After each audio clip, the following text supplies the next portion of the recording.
Sobra 1,500 ka mga police personnel ang natala na nga iga-deploy sang Police Regional Office o kon PRO6 para sa 4 ka adlaw nga aktibidad sang Association of Southeast Asian Nation o kon ASEAN Senior Economic Officials Meeting sa Boracay Island, Malay, Aklan. Mag-aumpisa ang aktibidad sa Disyembre 10 at tubtob Disyembre 13 kung sa diin ginapaabot nga magalabot sa 200 ka mga delegates halin sa iban nga nasyon ang magapadulong sa isla agud magtambong sa aktibidad.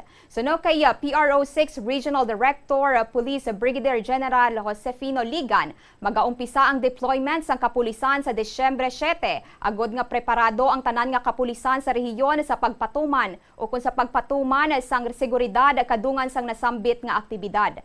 Ginpahayag man ni Ligan nga wala sang pagbag-o sa mga entry kag exit points kag amuman nga wala sa mga lugar nga i-restricta para sa mga turista o kon residente. Dugang paniya nga ang Philippine Coast Guard kag PNP Maritime Group ang magapatrol sa coastal and shoreline area sang isla.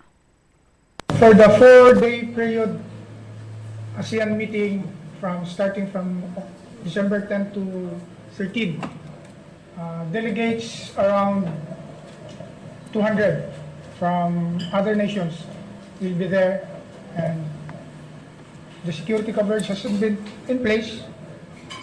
We'll start deploying on December 7. We'll be setting up our multi-agency coordinating center in the area, and our send-off will be on December 7.